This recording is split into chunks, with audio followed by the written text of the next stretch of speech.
Diálogo en Panamericana.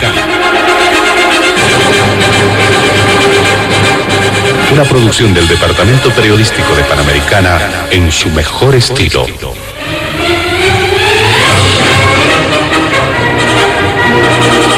Entrevistas exclusivas sobre temas que crean expectativa general.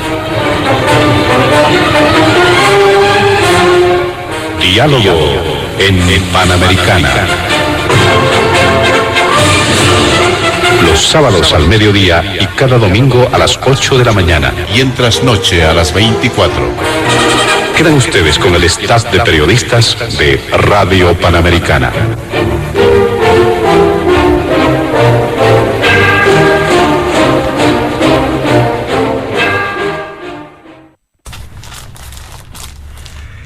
¿Cómo están, amigos de todo el país? Bienvenidos a Diálogo en Panamericana. Y durante este fin de semana vamos a abordar temas que han estado vigentes en la agenda de noticias. El primer punto, precisamente en el programa, se vincula con las medidas de presión que han estado en curso, que se han iniciado ya hace algún tiempo, hace algunos días, y también hay un anuncio de bloqueo de caminos desde la semana entrante, concretamente desde el lunes, aunque obviamente el lunes es feriado, ¿no?, por el Día del Estado Plurinacional, así se ha conocido, pero hay la predisposición de que puede generarse, dice, un bloqueo de proporciones que pueda tener impacto, sobre todo en la economía. Por lo menos eso es lo que se ha venido anunciando, se ha venido manifestando, aunque se ha restado mucho crédito desde algunos otros sectores que dicen no va a tener contundencia esta medida que está siendo impulsada, se ha mencionado, por organizaciones afines al expresidente Evo Morales, aunque las medidas de presión en contra del tema de la prórroga de funciones de autoridades judiciales no solamente viene de este sector, sino de distintos sectores de la sociedad civil que han cuestionado este hecho. Este es el primer punto de Diálogo en Panamericana. El segundo tiene que ver con el rol precisamente de la Asamblea Legislativa Plurinacional en esa perspectiva de llevar adelante las elecciones judiciales. Hay un entuerto, un enredo, un callejón sin salida, al parecer, en el trabajo legislativo, producto de algunas posiciones que se han dado a conocer de parte de bancadas que están formando parte de la Asamblea Legislativa Plurinacional.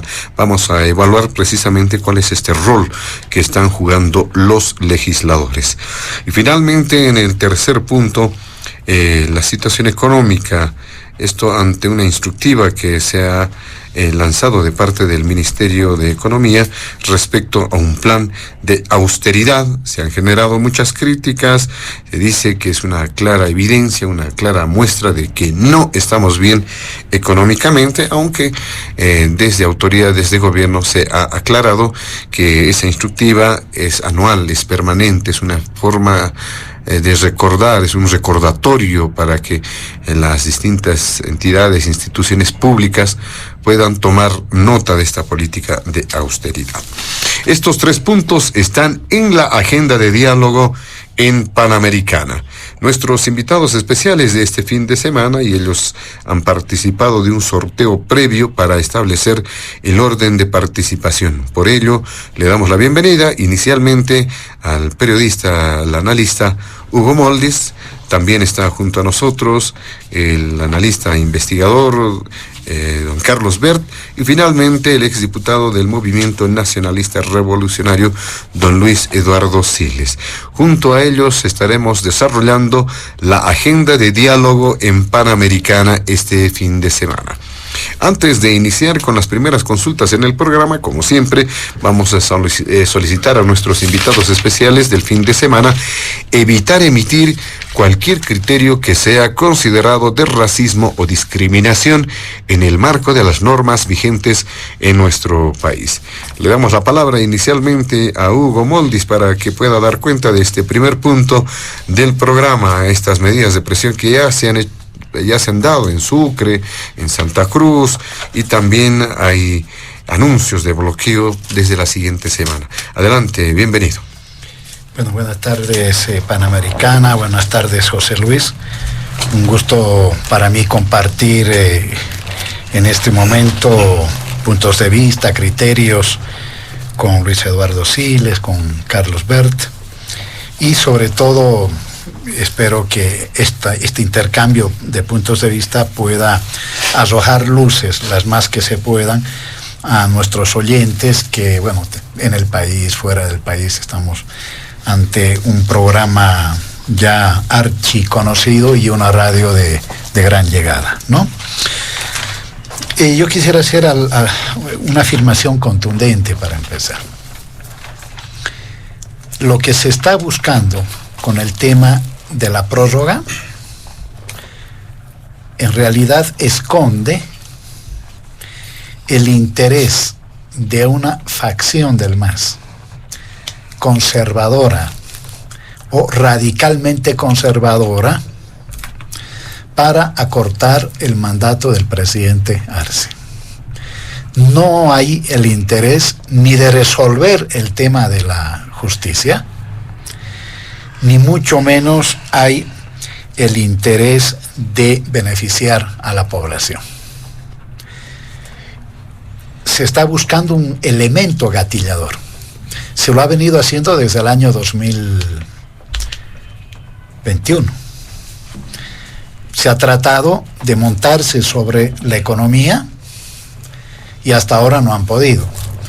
A pesar de las dificultades debido a factores externos e internos, hay una economía que sigue funcionando con algunos problemas que debe resolver, el tema del dólar, el tema del abastecimiento ya digamos regular de hidrocarburos, pero hay una economía que sigue funcionando, así que menos se podría hablar de crisis. Se ha tratado de construir en el imaginario colectivo la idea de la crisis y eso en realidad, ¿no es cierto?, en términos de crisis estructural no existe. Segundo, se ha tratado de generar un problema político el año 2021 en la movilización de noviembre a través del Comité Cívico Cruceño de por medio en oposición a la ley contra la legitimación de ganancias ilícitas, una oposición a una ley que debería haber más bien generado consenso, generó una oposición de quienes prefirieron oponerse a beneficiar al país, ¿no? Con una medida como esta. Se ha tratado el año 2022 con el tema del censo 2023, una medida absolutamente radical, bloqueo en la ciudad de Santa Cruz, que no contó con el respaldo nacional, salvo declaraciones de algunos activistas políticos o de algunos dirigentes políticos, pero más nada, es decir, no pudieron. La realidad terminó de imponerse, el censo 2023 porque no era posible, el 2024 porque no era posible el 2023. Con la detención de Camacho entre fines de diciembre y enero también se trató de convulsionar el país. Esto no se irradió a pesar de la violencia en la toma de instituciones, en la quema de algunas instituciones, más, con una intensidad menor ciertamente a la del 2008 y el 2009. Entonces hoy, como no pueden encontrar un elemento gatillador en la economía, tampoco en la política, porque la relación de fuerzas indica favorable al presidente Luis Arce, y este año va a ser fundamental para consolidar esa relación social de fuerzas. Entonces tienen que encontrar un elemento que aparentemente es de interés de la población en su conjunto, pero que en realidad esconde la aspiración, los intereses personales, particulares de un expresidente que quiere ser candidato a como dé lugar y quiere ganar las elecciones a como dé lugar. Entiéndase muy bien el a como dé lugar, ¿no? Ahora, las medidas de presión, por lo general, fíjense, cuando es el objetivo es grandilocuente, maximalista, como fue el año 2021, como fue el año 2022, como es ahora en el caso anunciado del bloqueo nacional campesino, cuando esa medida extrema no expresa el interés común, pero sobre todo no tiene el respaldo de los sectores sociales fundamentales de este país, esas medidas fracasan. Fracasó el 21, fracasó el 22, porque la extrema medida no tenía nada que ver con el método que se estaba empleando. En la historia del propio movimiento sindical podemos encontrar varios ejemplos donde se lanzaban grandes consignas, pero se llegaba no se llegaba lejos, ¿no? Ahora bien, yo lo que anticipo es se ha hecho una movilización hacia Sucre, hacia el Tribunal Constitucional. Se anunció la movilización de más de 2.000 cocaleros, llegaron 700 aproximadamente. Llegaron como 300 hasta donde tengo eso, desde el norte de Potosí, en el sector vinculado a Evo, y una movilización de no más de 250 personas del movimiento al socialismo en la ciudad de Sucre. Entonces, estaba destinado al fracaso, eso no iba a prosperar, y viene la medida del bloqueo que se lo anuncia para el miércoles que concluye esta semana, se lo posterga para este lunes, Día del Estado Plurinacional, y seguramente tratarán de activarla desde el día martes. Nunca hay que subestimar la fuerza de nadie, pero hay que ponerla en su exacta dimensión. ¿Cuál es esa exacta dimensión? Evo Morales ha perdido la centralidad de los movimientos sociales, ya no tiene la capacidad de convocatoria que tuvo en el pasado, y ha tenido que ir postergando, porque mientras por abajo empujaba a que se haga bloqueo de caminos, después del Congreso de la CSUCB, después del Congreso de la COEño, en lo aparente, ¿no es cierto?, en lo discursivo, en las declaraciones, terminaba diciendo que él no era partidario para no perjudicar a la población, ¿no? Hay una narrativa a la inversa que hay que terminar de estudiar en lo que hace y en lo que dice Evo Morales. Entonces no creo que no tiene una relación de fuerza, salvo Chapare. No es un dato menor, sin embargo.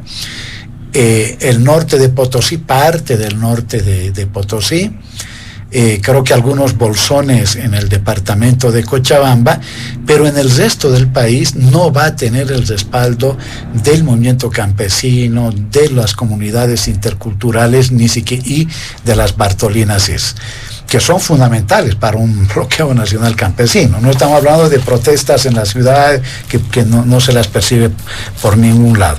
Entonces, yo decía, se está tratando de montar sobre algunas ideas que, más bien algún sentimiento que tiene la población, pero lo que la población no quiere es ser instrumentalizada para beneficiar intereses particulares y personales, ¿sí? Es verdad que estamos con una crisis estructural de la justicia, lo veremos en el segundo punto, es una de las agendas pendientes del proceso de transformación en el país. Hay elementos también coyunturales que plantean la necesidad de una pronta transformación de la justicia boliviana, pero una cosa es tener conciencia de que hay que transformar la justicia boliviana, y otra cosa es, ¿no es cierto?, ser instrumentalizados, que es lo que quiere hacer la facción conservadora. El presidente se ha llamado hace pocas horas, ¿no es cierto?, de pocos días, de nueva derecha. Yo creo que es evidentemente la nueva derecha, ¿sí? Esa actitud radicalmente conservadora y un análisis más allá de la fraseología contra los Estados Unidos, lo que vamos a ver, ¿no es cierto?, son discursos y sobre todo prácticas de derecha en esta facción, el de Massa. Yo termino esta primera parte señalando que en un par de días tenemos 15 años del Estado plurinacional. el Estado plurinacional se lo trata de poner en cuestión, diciendo de que hay un agotamiento o un fracaso del modelo económico y al mismo tiempo, ¿no es cierto?, del sistema político que dio lugar el Estado plurinacional. Donde yo creo que hay problemas, evidentemente, es en el campo de lo político, entiéndose políticos, sistema de partidos y los poderes fácticos. Pero ¿qué es lo que le da vida, sustento a este Estado plurinacional? El modelo económico, un modelo económico que a pesar de todo está permitiendo al país salir adelante y tener perspectivas. Muy bien, muchas gracias, don Hugo Moldis. Le damos la palabra a don Carlos Bert para abordar este primer punto del programa. ¿En qué medida, primero, puede identificarse una misma línea de acción en las medidas en el tema de las judiciales, o hay distintos criterios? Porque se ha mostrado también ciertas susceptibilidades para no ser confundidos, ¿no es cierto? Organizaciones de la sociedad civil que están en desacuerdo con la prórroga de funciones de las altas autoridades judiciales, pero tampoco quieren coincidir con el ala de vista del MAS. ¿Qué dice con este primer punto? Gracias por la invitación, José Luis. Un respetuoso saludo a toda la audiencia nacional e internacional de la Radio Panamericana y, por supuesto, un saludo tanto a Chichi Siles como a Hugo Moldis, con quienes vamos a compartir esta mesa de diálogo. Creo que vale la pena poner atención a tu pregunta. Se han realizado en los últimos días eventos de diferente contenido y diferentes actores.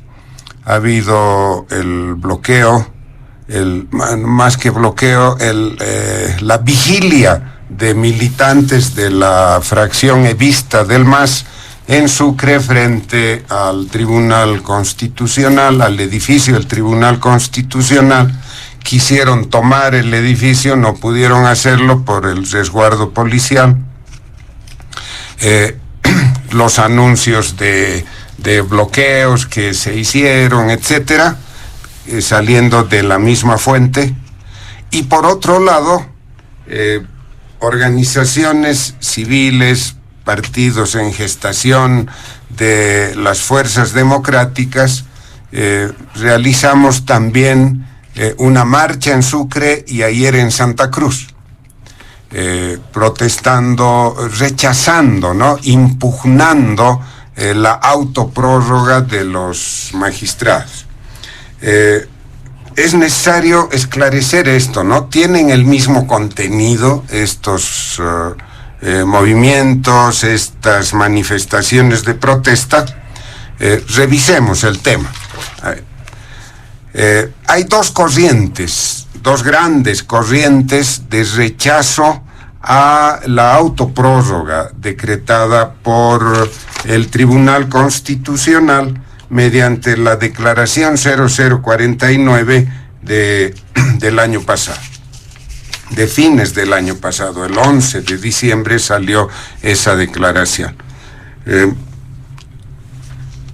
El levismo, la corriente de Evo Morales dentro del MAS, claramente está esta corriente, digo, enojada con los magistrados del Tribunal Constitucional porque han emitido además un fallo, la sentencia 1010 de fines de diciembre, un fallo que apunta a inhabilitar a Evo Morales para las elecciones de 2025. ¿Es esto lo que les ha enojado a ellos? ¿No les preocupa mayormente la seguridad jurídica, la vigencia de la Constitución? Ellos no están interesados en mantener el Estado de Derecho, nada parecido. El problema es que el Tribunal Constitucional, además de su inconstitucional autoprórroga, ha tirado líneas bastante complejas para la inhabilitación de Evo Morales. Eso caracteriza a esta línea de acción de la corriente evista. Paralelamente se ha ido generando y parece estar creciendo otra corriente que podríamos calificarla como institucionalista. Y como tal, un conjunto de organizaciones, personalidades, etcétera, preocupadas por la institucionalidad del órgano judicial y del Tribunal Constitucional. El tema de la habilitación o inhabilitación de Evo Morales está por fuera de las preocupaciones de estas personas y grupos. No tiene nada que ver con la movilización. Lo que preocupa es que la autoprórroga, es decir, la declaración constitucional 0049, es claramente inconstitucional. Viola la disposición taxativa de la Constitución. El verbo que utiliza la Carta Magna es inobjetable. Dice, como no sucede con los otros poderes, dice que los magistrados cesan en sus funciones. Ese es el verbo que utiliza. Dejan de ser magistrados. Por lo tanto, no son ya magistrados. Cesan en sus funciones al cumplimiento de el periodo de mandato. Y la autoprórroga es, por lo tanto, violatoria de la Constitución, pero además es antiética. Es las personas que están ejerciendo, que se esfuerzan por quedarse en las oficinas a pesar de lo que dispone la Constitución, están violando la ética profesional, están violando incluso el respeto a sí mismos. Es algo fuera de todo cálculo, impensable. Pero lo peor, además, es que los fallos que estas personas puedan emitir, las decisiones que están tomando, están viciadas de nulidad, que va a generar otros conflictos. Pongamos, a ver, un ejemplo. Supongamos que un ciudadano cualquiera, en cualquier punto del país, está siendo procesado, fue procesado por un delito, lo condenaron a 7 años de prisión y llega al Tribunal Supremo de Justicia en casación. Y estos personajes emiten el fallo y confirman la sentencia. Cuando cambie, porque va a cambiar un día, estos no van a morir en el Tribunal Supremo de Justicia. Cuando cambie, esa persona va a plantear la nulidad del fallo de casación. En todos los casos, la parte perdidosa va a hacer uso de ese recurso. Los daños, entonces, la prolongación de conflictos, el daño a las partes, a la sociedad, es lo que preocupa. No interesa a esta corriente, reitero, que Evo Morales se inhabilite o que continúe adelante en su carrera. Ese es un problema interno del MAS.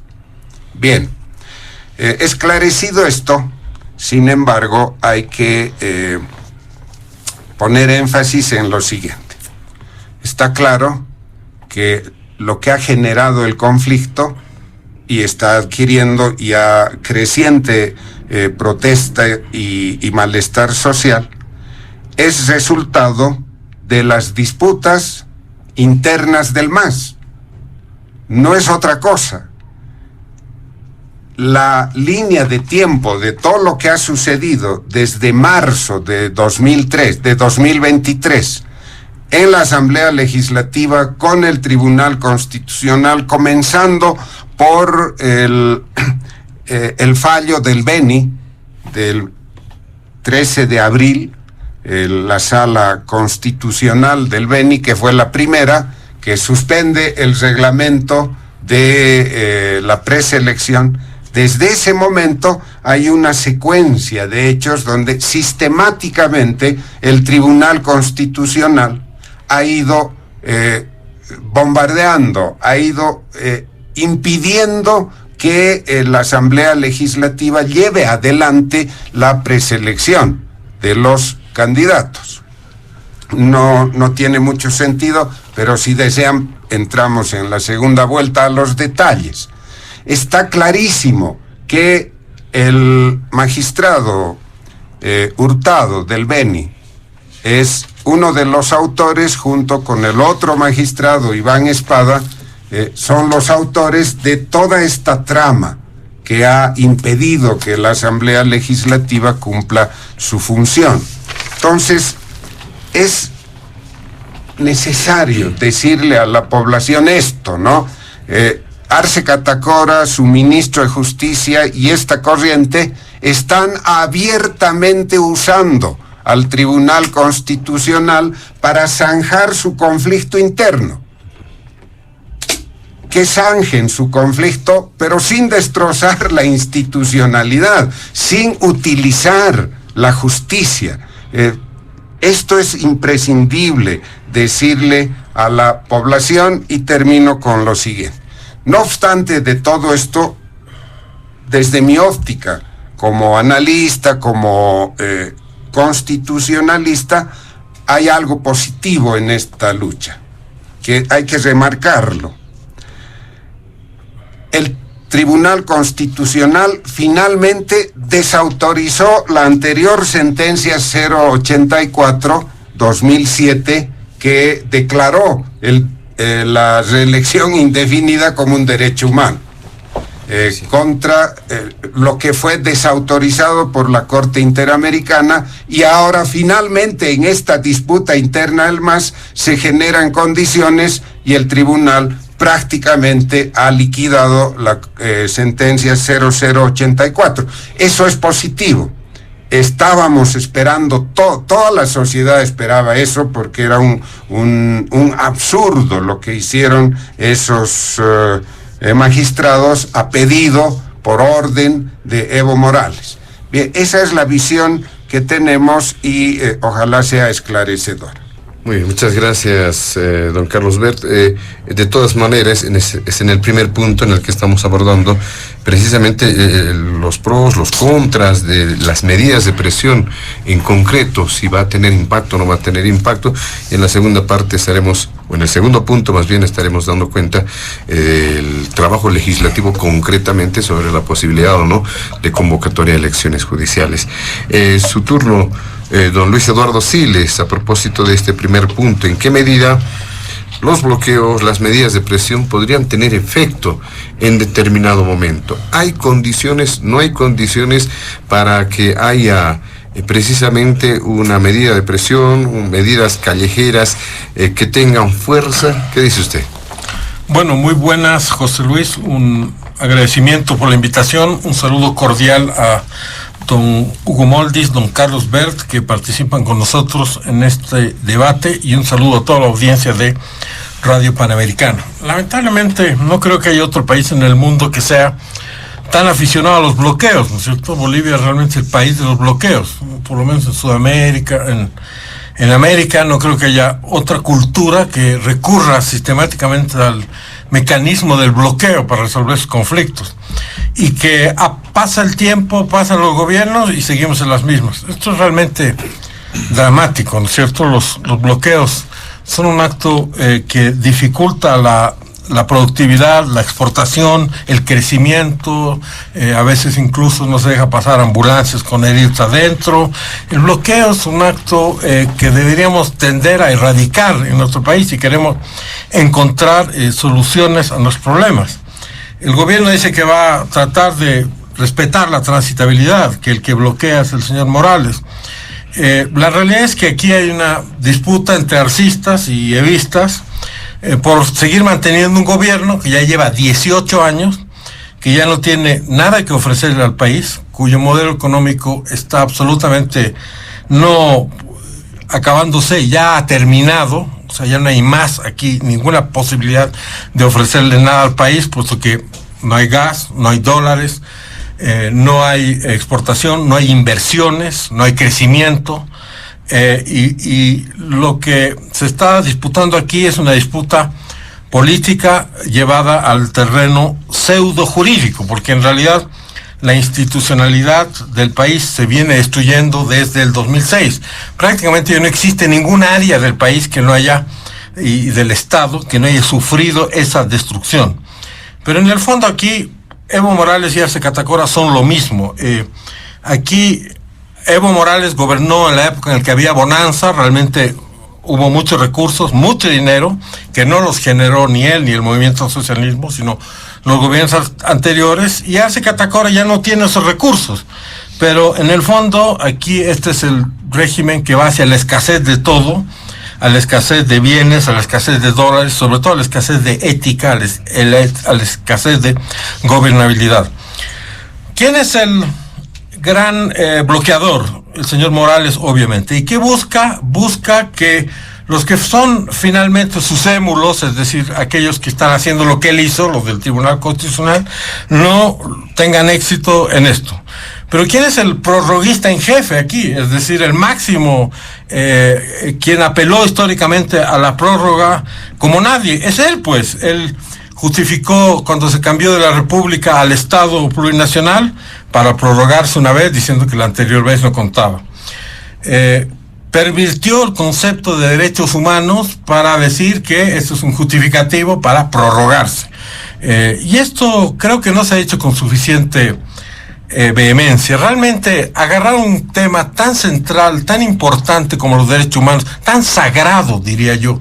Los derechos humanos pues son sagrados, son hermosos. Cuando leemos la Declaración Universal de los Derechos Humanos, estamos hablando de la humanidad, ¿no es cierto? De que no hay que torturar, de que no hay que violar, de que no hay que robar, de que hay que respetar al otro ser humano, de que todos somos iguales, etcétera, etcétera, etcétera. Y que alguien venga y diga, no, esto en realidad sirve para que yo me siga prorrogando el poder. Es realmente ensuciar de una forma muy vil y muy baja un concepto tan importante para la humanidad como son los derechos humanos. Bueno, pero eso se hizo. Después se hizo fraudes, se generó una situación de muertos, de heridos, se siguió manipulando la justicia, y todo tiene como objeto el que el señor se prorrogue, que siga estando en el poder o que vuelva en el poder. Y cuando los magistrados hacen eso, que es lo que han hecho, obviamente él le da un patatús y no está de acuerdo con que otros hagan lo que él quiere hacer. Aquí estos son desmanes que ocurren en torno a la Constitución, y son obviamente bloqueos y acciones violentas que se pretende ejecutar, que no tienen, como ha sido dicho, no el objetivo de mejorar la justicia, no el objetivo de mejorar la situación de los ciudadanos, es el objetivo de mejorar su situación de él nomás, del señor Evo Morales Ayma.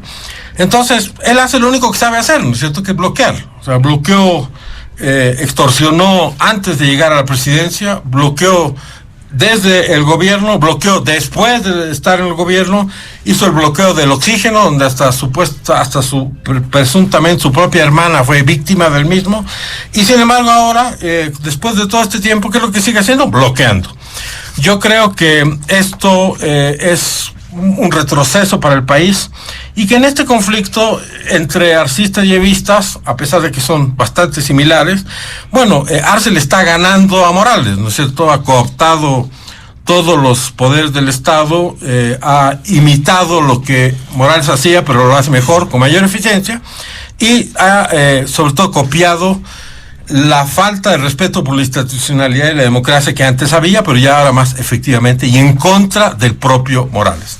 Eso básicamente creo que es una mirada general a lo que está ocurriendo en relación a los bloqueos sobre el tema que es la prórroga de los magistrados. Muy bien, si ustedes creen pertinente, vamos a, de todas formas, realizar una segunda ronda en este primer punto del programa, muy breve, si tienen algunas puntualizaciones para pasar al segundo punto, que también tiene mucha importancia. Don Hugo Moldis, algunos apuntes, puntualizaciones brevemente, por favor.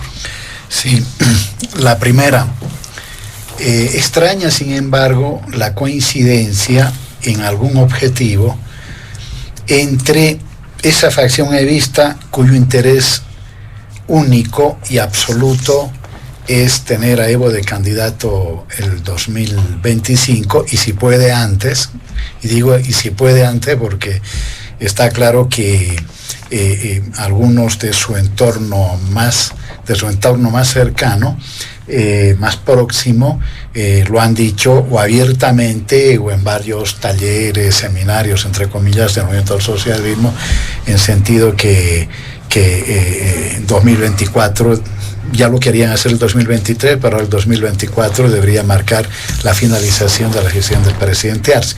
Pero decía extraño, con esos partidos emergentes, y aquí Carlos aclarará, en la marcha de Santa Cruz se hicieron conocer 10 puntos, de los cuales el 10º es el que me preocupa. Todo lo demás conocemos, un rechazo ¿no es cierto?, a la prórroga, lo que se entiende por prórroga del Tribunal Constitucional, de los magistrados, en fin.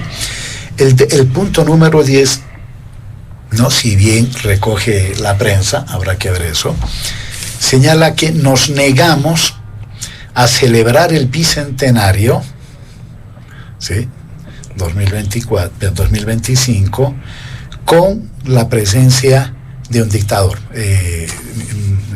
es decir, con la presencia de Luis Arce, ¿no?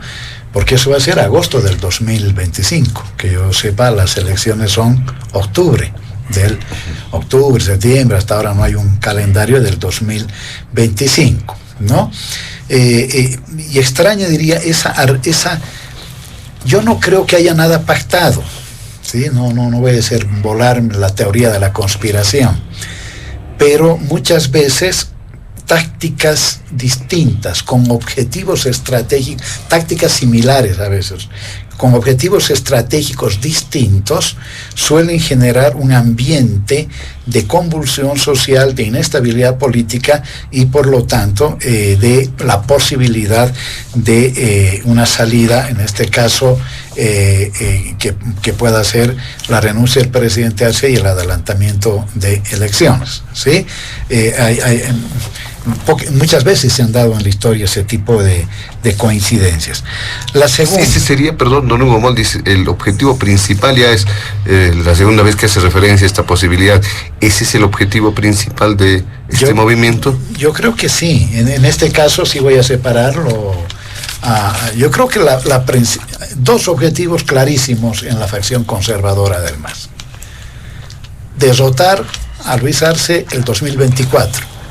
Y derrotar en el lenguaje que tiene Evo Morales en las actuales circunstancias son las calles, y las calles acortamiento de mandato, ¿sí? Y la segunda, controlar el Tribunal Constitucional con un pacto, lo veremos en el segundo punto, en el Senado, ¿no?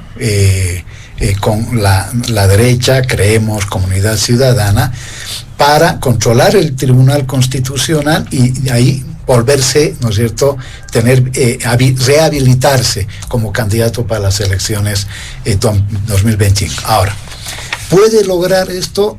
Hasta ahora, decía, no hay que subestimar nunca en la lucha política, nada, pero es evidente que la relación de fuerzas hoy le es favorable al presidente Arce, que tiene el apoyo de las organizaciones sociales fundadoras del MAS, no de sus paralelas, ¿sí?, creada por él mismo, y de la Central Obrera Boliviana, por muy menguada que esté, pero todos sabemos que tiene un carácter simbólico y político importante en el país, y de importantes, pero sobre todo no tiene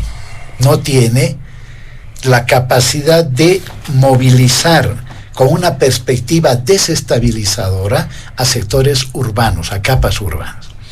Es decir, la capacidad, porque muchas veces se quiere negar, que se tuvo el 2019 de movilizar sectores urbanos contra lo que se llamó el fraude, que para mí está claro que no existió fraude, ¿sí? Evo ganó esa elección con 10 puntos, pero esa hegemonía negativa de la que nos habla Gramsci, si no me equivoco, que también se instala en sectores populares con horizonte no popular, ¿no? Que eso es lo que pasó en el 2019, un golpe de Estado que no solamente tuvo la participación clásica de las Fuerzas Armadas, sino también otros actores urbanos movilizados. Esa posibilidad de irradiar esa movilización a sectores urbanos como para tumbar a Luis Arce, yo creo que es una intención más que una realidad. ¿Sí?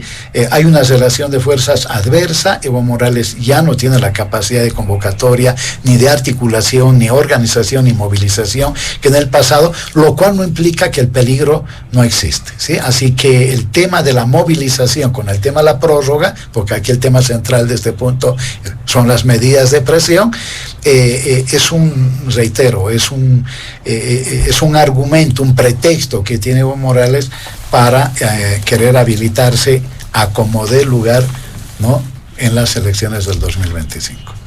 Muy bien, muchas gracias, don Hugo Moldis. Algunos apuntes también, don Carlos Bert. Sí, muy rápido. Es necesario recalcar, reafirmar lo siguiente. Bolivia está viviendo un episodio, una nueva coyuntura, no es nada innovador esto, de convulsión social. Está comenzando a movilizarse parte de la población, diferentes sectores, todos tienen motivaciones, la intranquilidad está creciendo. Bien, esto es una constatación. Ahora, esta convulsión ha sido creada, y hay que decirlo con todas sus letras y con toda firmeza. Esta convulsión ha sido creada por las luchas internas del MAS, que en su disputa han salido de los límites de su organización y por el hecho de estar en el gobierno han trasladado el conflicto al conjunto de la sociedad. Eso por un lado.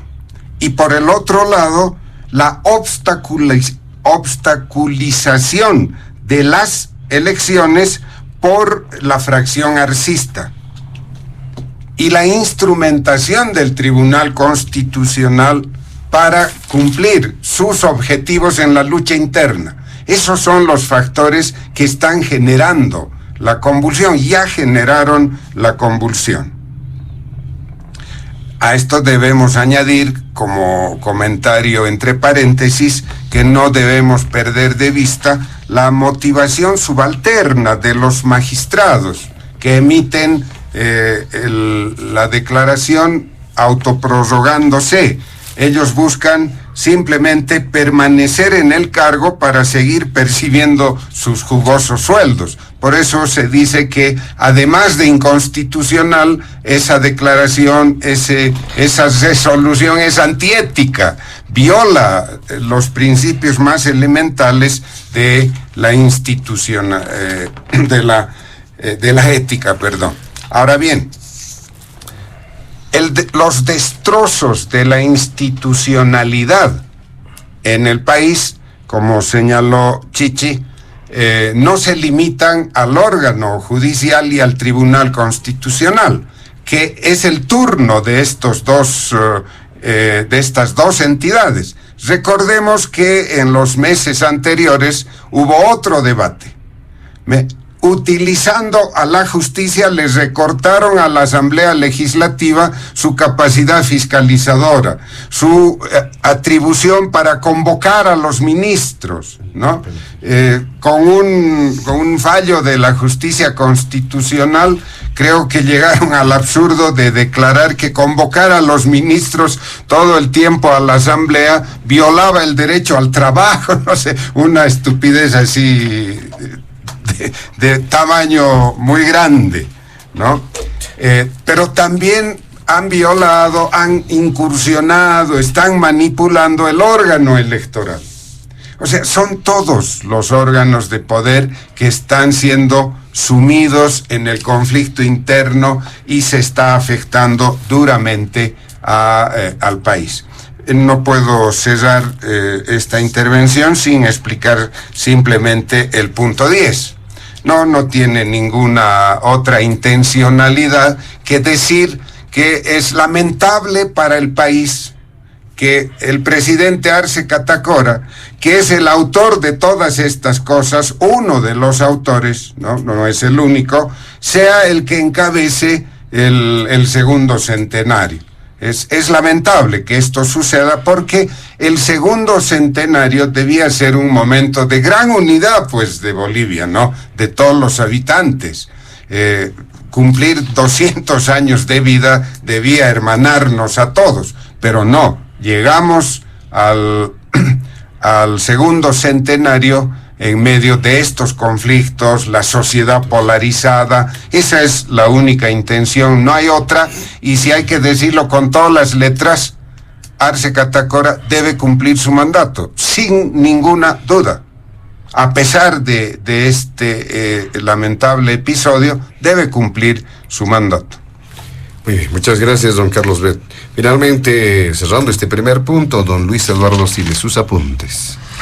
Bueno, ya lo veremos en el segundo punto, pero el origen de corto plazo, de mediano plazo de esta situación en la que nos encontramos, más allá del origen de largo plazo, tiene que ver pues con una verdadera pandemia de incumplimiento de deberes por parte de todos los actores, del Ejecutivo, del Legislativo, del Judicial, a nivel individual y colectivo, y no cumplir con la Constitución que señala que había que hacer las elecciones judiciales. O sea, a uno le pueden parecer las elecciones judiciales un absurdo integral, a mí me parece que es un absurdo integral, pero la Constitución manda que se tienen que hacer. Y veremos en el segundo punto cómo han optado por hacerse los locos, hacerse los opas, o sea, como si hubiera aquí un vacío normativo, una confusión sobre lo que hay que hacer y lo que no hay que hacer, como si no estuvieran viendo el tiempo pasar. Todos han buscado todo tipo de pretextos y han actuado en complicidad, incluido los parlamentarios de la oposición, para que lleguemos a este punto. Si no hubiéramos pecado de fallar en el deber de hacer las elecciones judiciales, pues probablemente estas tensiones se hubieran resuelto de otra forma, o si no, si se hubiera ido por el lado de cambiar la Constitución mediante un referéndum que fue planteado y que no se pudo hacer porque también se opusieron a eso. Entonces, todo esto pues es consecuencia de lo que se hizo y lo que no se hizo antes, y en ese sentido yo también debo estar de acuerdo con lo que dice don Carlos Bert.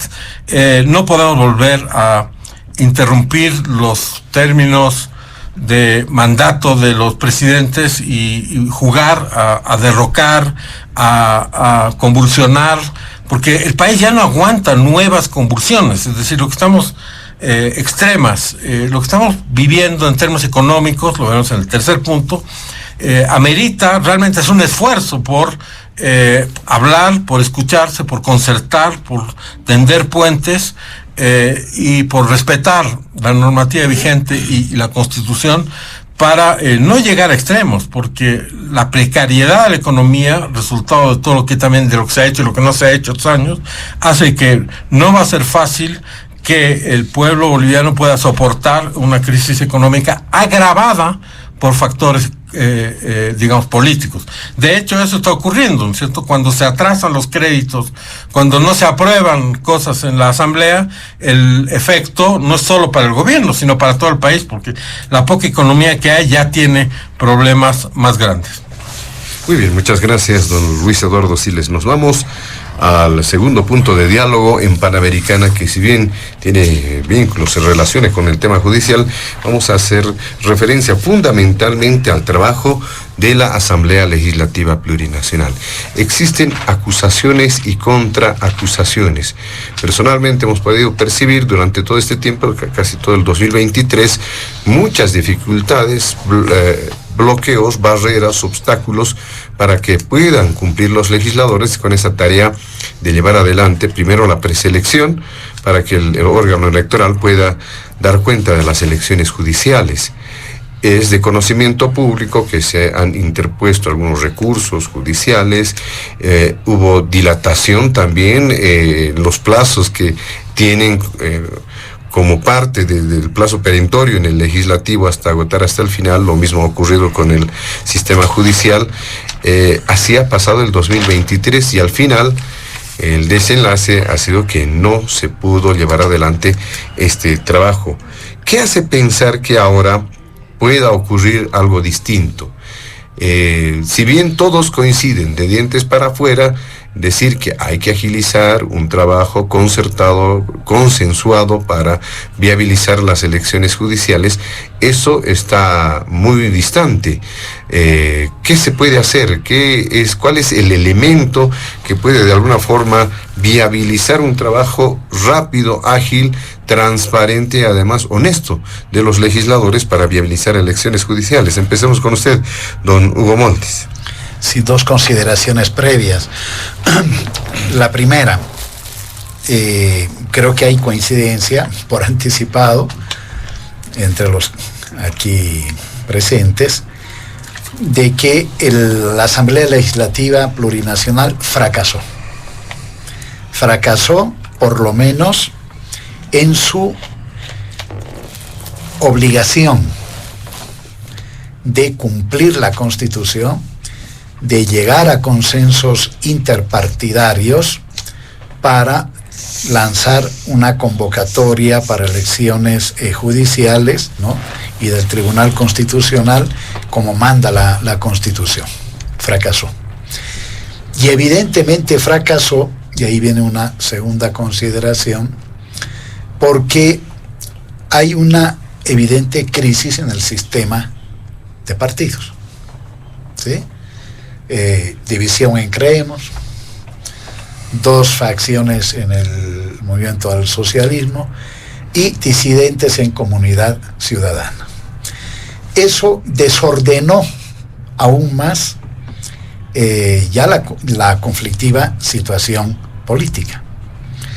Y digo una crisis en el sistema de partidos, que no es lo mismo que hablar una crisis en el sistema político como tal. El sistema político boliviano, a diferencia de otros en América Latina, tiene, ¿no es cierto?, como componentes el sistema de los partidos, pero también tienen los poderes fácticos, ¿no? Es decir, comités cívicos, organizaciones sociales, en fin, que si bien es cierto, no tienen la fuerza del pasado, es decir, pero no creo que estén en este momento enfrentando grandes problemas que no sean mediáticos. Por ejemplo, a propósito de la fractura en la CSUCB, en los comités, en los interculturales, en las Bartolinas, si uno ve la relación de fuerzas internas, va a ver que estas mayoritariamente respaldan al presidente Arce. Bueno, y tercera consideración: si hay una crisis del sistema de partidos, que muchos quieren ampliar a afirmar que hay una crisis del sistema político como tal, una crisis en la justicia, y lo que dice Eduardo Siles, la terminación del modelo económico, estaríamos asistiendo, por lo tanto, a una crisis de Estado.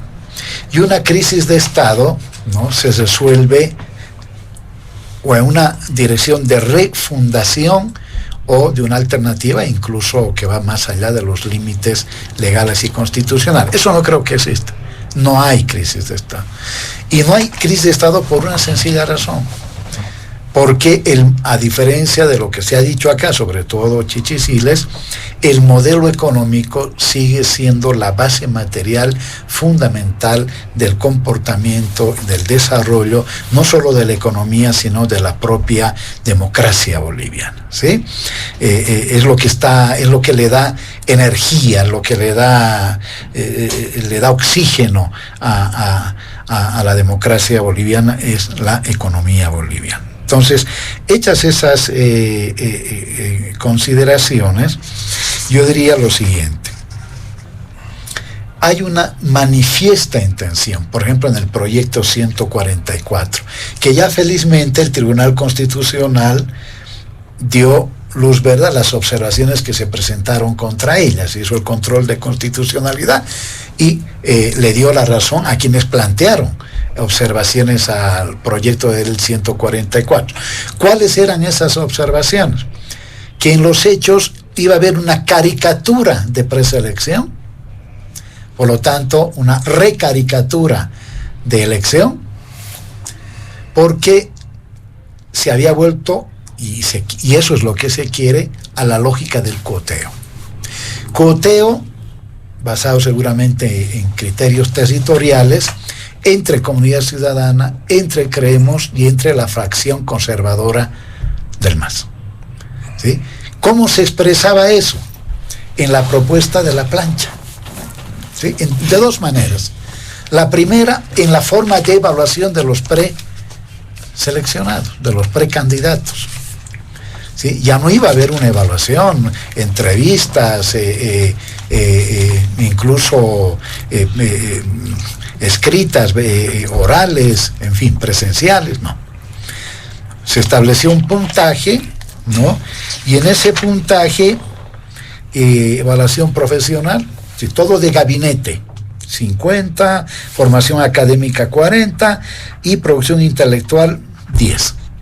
No iba a haber ningún criterio, ya sea con un comité de notables o institucional, hay diferentes propuestas que están destinadas, a mi juicio, a mejorar la forma de la preselección de los candidatos, que yo creo que es el tema fundamental.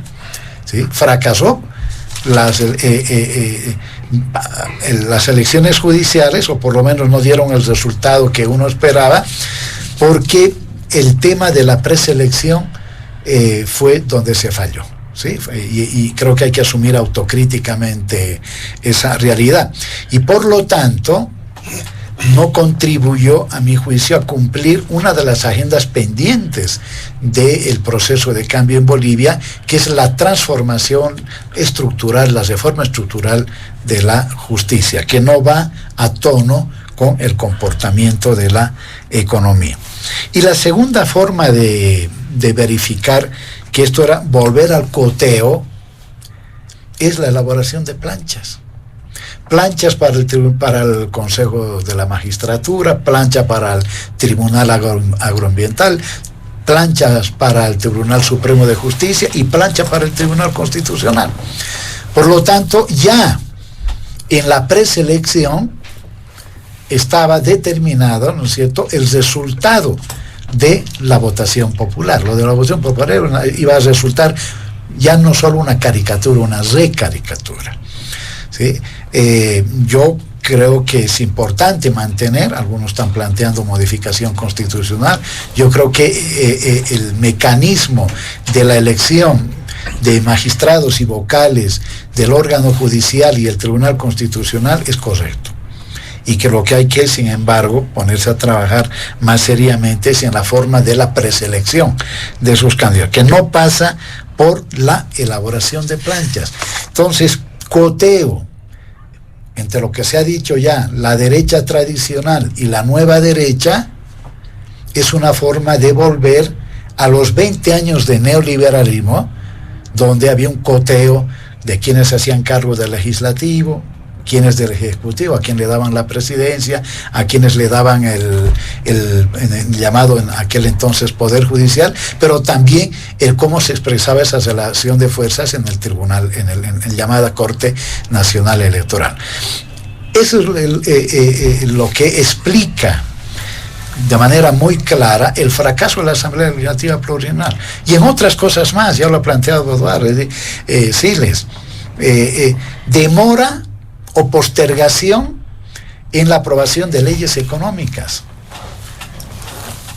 incapacidad de ponerse de acuerdo para la convocatoria a elecciones judiciales. Por lo tanto, ¿no?, lo que se quiere, sobre todo de la facción evista, es convertir a la Asamblea Legislativa en el mecanismo de bloqueo de las iniciativas, las propuestas y los proyectos del gobierno. Ahora, ¿qué esperar? vamos a jugar a, digamos, a los ingenuos, ¿no? Porque no deja de ser una ingenuidad lo que voy a decir, aunque al mismo tiempo una necesidad. Ingenuidad y necesidad al mismo tiempo. Creo que los asambleístas, tanto en diputados como en senadores, tienen que, uno, viabilizar los proyectos, las leyes, los proyectos de ley que tienen que ver con la economía. Por ejemplo, hasta ahora se han firmado, lo veremos después, los convenios para el aprovechamiento de litio. Esos convenios tienen que transformarse en contratos, ¿verdad? Eso establece la Constitución, ¿sí? No bloquear, porque al bloquear a Lucho Arce está bloqueando al país. Y ya en los últimos días ha aparecido China y luego Tailandia anunciando, ¿no?, importantes reservorios de litio. ¿Sí? Tailandia se ubica en tercer lugar con, ¿no?, 14 mil millones de toneladas. Entonces, y al mismo tiempo subsanar estos errores, vamos a ponerle entre comillas errores, del proyecto de la ley de la 144, transparentar la preselección de los candidatos y por lo tanto garantizar una elección lo más próxima a lo bueno, digamos, de magistrados y vocales para el órgano judicial y para el Tribunal Constitucional. Tomar distancia, cierta autonomía frente a ciertos mandatos y ponerse, ¿no es cierto?, ponerse en función de los intereses del país. Y el país requiere que la economía siga funcionando, pero al mismo tiempo el país requiere que la justicia vuelva a tener magistrados y vocales elegidos mediante el voto popular. Bien, muchas gracias, don Hugo Moldis. Don Carlos Bert, la pasada semana se ha dado cuenta, sobre todo el jueves, acerca de una iniciativa que ha sido convocada por el presidente del Senado, denominada la iniciativa como diálogo judicial, convocando a legisladores de todas las fuerzas políticas, además de ambas cámaras, pero los únicos que no asistieron fueron representantes, voceros del ala arcista del MAS. Había una combinatoria. En la tarde se suspendió una sesión de la Cámara de Diputados que tendría que haber servido como escenario también de propuestas de iniciativas para incorporar, acelerar el trabajo en relación a las normas que ya están en mesa, además, ¿no es cierto? El proyecto de ley 144 que ha sido aprobado en el Senado fue enviado a la Comisión de Constitución de Diputados, pero esta devuelve al Senado, siendo que se dice que debía haber procedido un pleno de la Cámara de Diputados. Hay una serie de situaciones, pero en los hechos se está demostrando que hay imposibilidad en que el legislativo pueda ponerse de acuerdo, los legisladores puedan ponerse de acuerdo. Es más, se ha acusado de que existe obstáculos, gente que está dedicada a obstaculizar precisamente que avancen estas iniciativas. ¿Qué hace frente a eso? ¿Qué dice usted? Quiero comenzar esta parte con la afirmación rotunda, ¿no?, coincidiendo con Hugo, de que la Asamblea Legislativa ha fracasado en el cumplimiento de su obligación. Pero aquí hay una diferencia sustancial. La pregunta es ¿por qué ha fracasado la Asamblea Legislativa? Simplemente la constatación del hecho no aclara nada. ¿Por qué ha fracasado la Asamblea en llevar adelante la preselección e impulsar las elecciones judiciales? Lo dijimos antes. La fracción arcista, a través del ministro de Justicia, en articulación directa y subordinación del Tribunal Constitucional Plurinacional, han saboteado las elecciones judiciales. ¿Por qué lo han hecho? Porque estos actores decidieron usar la justicia para resolver el conflicto interno del MAS. Esa es la razón. Ahora, ¿cómo queda en evidencia esto? Rápidamente, yendo a tu pregunta, la actitud del diputado Jáuregui, presidente de la comisión, y de otros parlamentarios de la corriente arcista, de enviar, de devolver un proyecto de ley aprobado en una cámara, devolverla, eso no existe. No existe eso en los reglamentos, no es posible. La Cámara Baja tiene que decidir algo, aprobarla, rechazarla, modificar, no puede devolver. Es un absurdo, ya no saben qué hacer, y eso pone en evidencia cómo sistemáticamente han saboteado las elecciones. Pero esta afirmación requiere una rápida revisión que la voy a comprimir. Mire, ¿cómo comienza esta historia? En marzo, la ALP aprueba el reglamento de preselección y selección de candidatos para las elecciones. El 23 de marzo. Pocos días después, 2 semanas, el 13 de abril, uno de los postulantes, habrá que ver quién era, ha desaparecido la persona, plantea un amparo constitucional. Y lo hace en el Beni, curioso, ¿no? El reglamento está en La Paz, el centro político del país, y van a plantear al Beni. ¿Por qué? Porque detrás está el magistrado Hurtado, porque el juez, la sala que emite el fallo, es dependiente de Hurtado. En abril, la sala constitucional declara procedente, da la aceptación, anula el reglamento de la Asamblea Legislativa y deja sin efecto el proceso de presentación de candidatos, cuando el reclamo era un solo requisito que había sido mal redactado, uno que decía que los candidatos, los precandidatos, nunca debieron haber hecho una declaración pública política. Un absurdo fuera de lugar. ¿Quién no hace declaraciones políticas aún sin pensarlo? Pero bueno, anulan todo el reglamento. Bien, la ALP, la Asamblea, se anoticia de esto y rápidamente aprueba un nuevo reglamento. Esto lo hacen una semana después del fallo del Beni. Anulan el anterior y aprueban un nuevo reglamento, adecuando el fallo, corrigiendo lo que ha observado la Sala Constitucional. Curiosamente, el diputado Fabián Ayala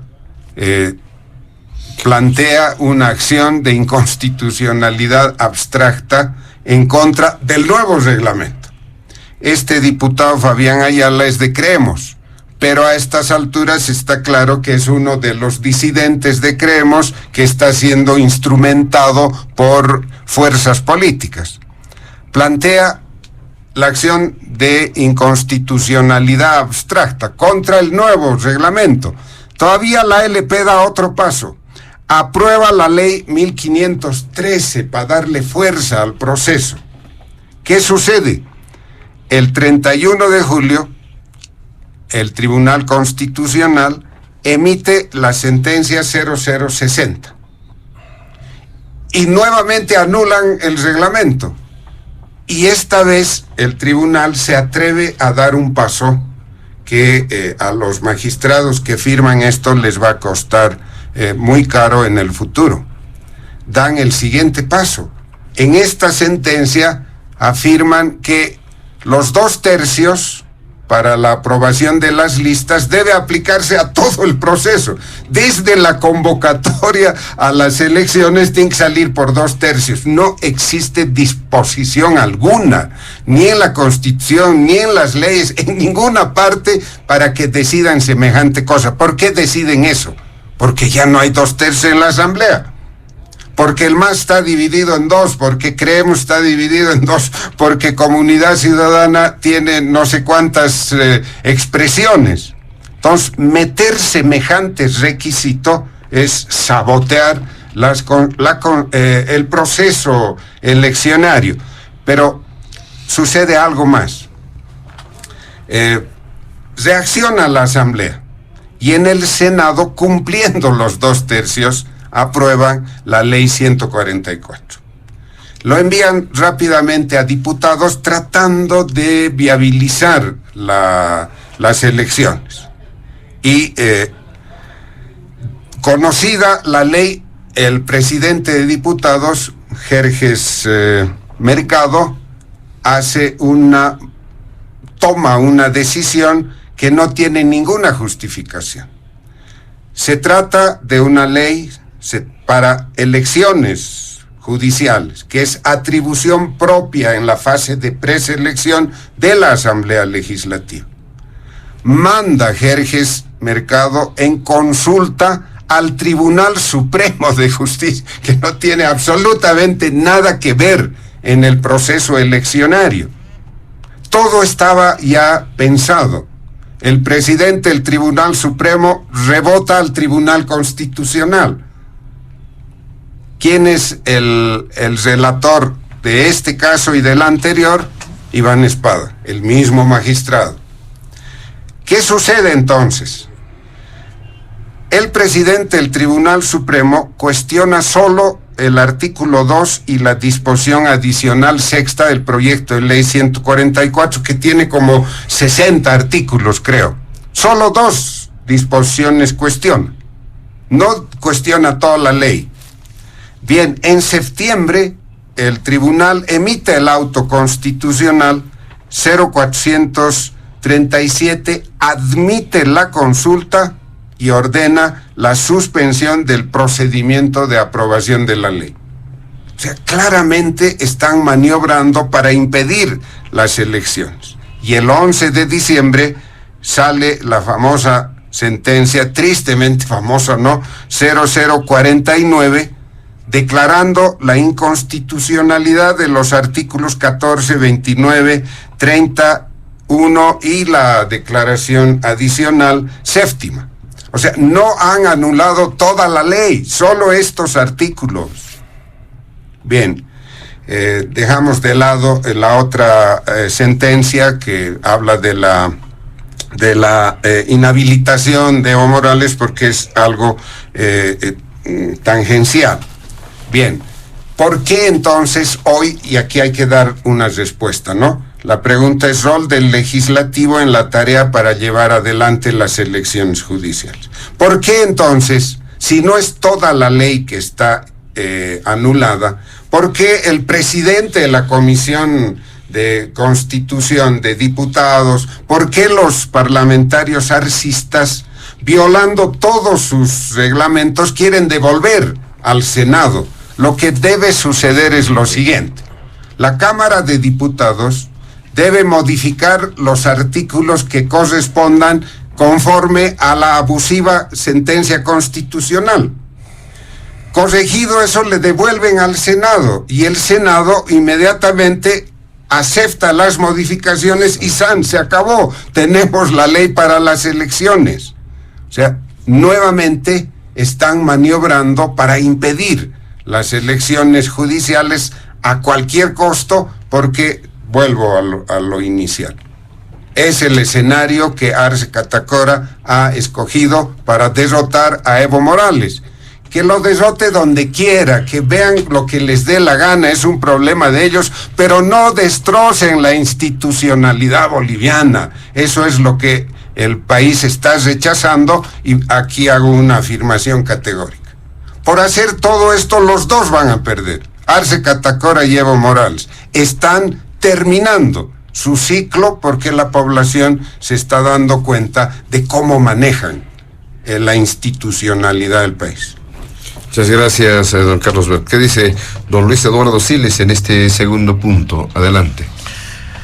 Yo tenía el privilegio de representar como parlamentario durante 3 periodos, y como es una tradición en esa época, se criticaba mucho a los diputados, que son unos levantamanos, que no hacen nada, que son unos mancagastos, que solo son serviles al oficialismo, al Poder Ejecutivo, que no son creativos, que no aportan en nada, son algo innecesario.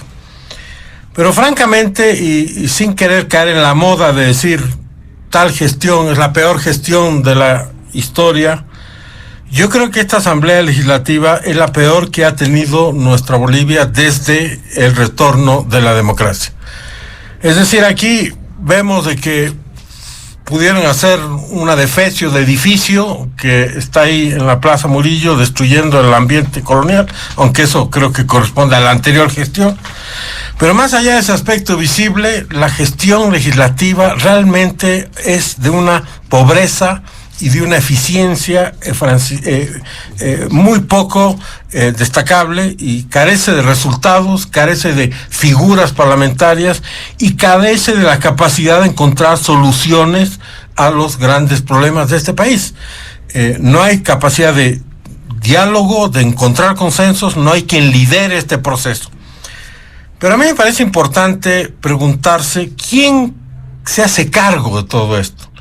En una anterior oportunidad yo mencionaba quién se hace cargo del desmán de las elecciones judiciales que pusieron en la Constitución y que después de hacerlas 2 veces ahora se dan cuenta que no tiene ni pies ni cabeza. ¿Y quién va a pagar por eso? ¿Quién se hace cargo? ¿Nadie se hace cargo?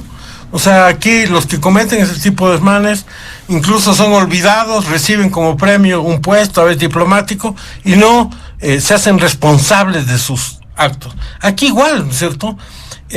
Carlos describe muy bien, con gran detalle, de los hechos que conducieron a esta situación, que daría la impresión de que, ya he usado ese ejemplo antes, es como el padre de familia que llegara a su casa y le informan que Navidad es esta noche. No sabía, digamos, que hoy día era Navidad. ¿Cómo no van a saber? Pues que el plazo es un plazo gravísimo, que no se puede postergar, que se tiene que hacer tiempo y materia, hasta que se duerman todos los parlamentarios discutiendo el tema, pero tienen que parir, si vale el término, una solución.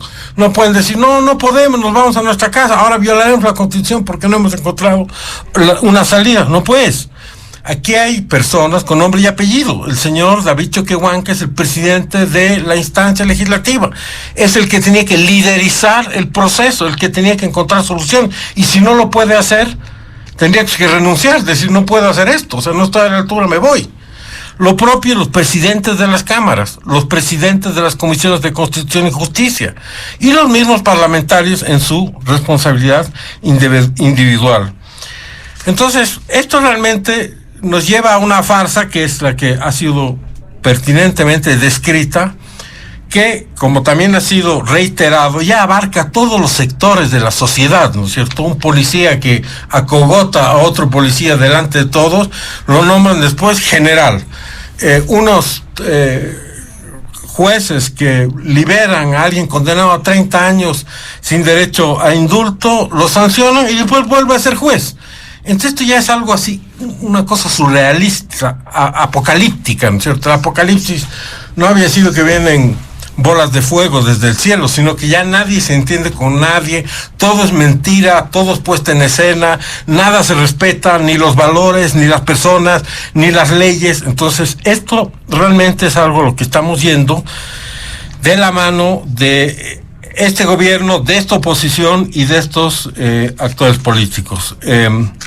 Las 2 primeras elecciones judiciales fueron un fracaso. No escuchamos en el Parlamento un debate realmente de fondo, explorando opciones. Explorando, ¿por qué no?, el cambio a la Constitución. Es decir, no está escrita en piedra o con acero la Constitución. Se puede y se podrá cambiar en aquello en que no funciona. Y esto es uno de los aspectos más obvios, que esto fue una reforma constitucional que no resultó, que no obtuvo beneficios. Y lo peor del caso es, a lo que también ha sido dicho, todo este lío no es para encontrar una salida que beneficie al pueblo boliviano o que reforme la justicia. Todo este lío es para asegurar que un grupo de integrantes del MAS se imponga sobre el otro. Hugo es muy generoso cuando dice la facción conservadora, ¿no es cierto? Suena a aquellos que tienen valores conservadores, pero en realidad podríamos apelarlos más precisamente como la facción prorroguista, cocalera, mafiosa en muchos aspectos, que a toda costa no está satisfecho con haber gobernado este país durante más tiempo que nadie en la historia y quiere seguir haciéndolo. Esa es la facción que quiere permanecer en el poder, y yo no creo que eso, digamos, se escriba con valores conservadores. El objetivo aquí es: yo me quedo en el poder a como dé lugar. Lo quería hacer Evo Morales y lo quieren hacer quienes le han sucedido, y esa es la gran tragedia de este país en este momento. Muchas gracias, don Luis Eduardo Siles. Vamos a también hacer una segunda ronda en este segundo punto. Hay apuntes, puntualizaciones. Don Hugo Moldis, adelante. Sí, yo, discrepo con Carlos, en el sentido de que es el ala arcista el que le está poniendo freno a la aprobación de la convocatoria. Ese es un dato, más bien una afirmación que mira solo lo superficial, a lo aparente. Aquí hay un acuerdo entre, creemos, Comunidad Ciudadana y la facción conservadora del MAS para cotearse el órgano judicial, para habilitarse para las elecciones del 2025, en el caso de Evo Morales, para entorpecer la gestión del presidente Arce, y por lo tanto no les interesa absolutamente a nadie de estos actores mejorar la administración de justicia. ¿Sí? Un primer elemento que me parece importante subrayar. Segundo, las observaciones, el recurso que ha sido respondido por el Tribunal Constitucional a propósito de las planchas, en fin, a mi juicio son observaciones correctas. Tiene que haber una preselección de candidatos lo más transparente posible, y ni en la Constitución ni en la ley del órgano judicial establece la elaboración de planchas. Elaboración de planchas es cuoteo. Por lo tanto, ese proyecto de ley, estamos hablando de la 144, está viciado de nulidad. Ahora, está el debate, evidentemente, aquí estoy ante dos exparlamentarios con muchísima experiencia, de cómo procesar esa diferencia, ¿verdad? Carlos ha planteado que esto debería ser considerado de todas maneras en la Cámara de Diputados, modificado o no. Si no se modifica, entonces es sanción inmediata, ¿verdad? Automática. Si se modifica, tiene que volver al Senado. Es más o menos, creo que lo que establece el procedimiento legislativo, ¿no? En las últimas horas, el presidente de la bancada del MAS, Jerjes Mercado, porque ahora el presidente de diputados es Guaitare, ¿no? Ha adelantado una convocatoria a los jefes de las, ya no de tres bancadas parlamentarias, sino de 6, para sentarse y llegar a acuerdos. Hay necesidad de que se llegue acuerdos, ¿no? Si no, no va a funcionar. Pero sobre todo a mí me parece importante para mí hacer hincapié en que la reforma de la justicia sigue siendo un tema pendiente. Y no es que antes había mejor justicia, ¿no? No sé si se ha querido insinuar eso. Teníamos tan mala como la que tenemos ahora, tan mala como la que tenemos. Pero hay necesidad de un cambio estructural. La justicia forma parte, ¿no es cierto?, del campo de la superestructura. Eso no ha sido modificado sustancialmente, que no sea de manera simbólica, ¿no? Le hemos puesto plurinacional a todo, ¿sí? Pero tenemos una máscara, ¿no?, por plantearlo de esa manera, pero el funcionamiento, los contenidos, la dinámica de la construcción del órgano judicial y el Tribunal Constitucional y de la propia Administración de Justicia es una deuda. Ahora, esa deuda no se va a resolver solo con elecciones judiciales. No, de hecho, las 2 elecciones pasadas no ha resuelto, ¿no? Hay necesidad, yo creo que, y haría bien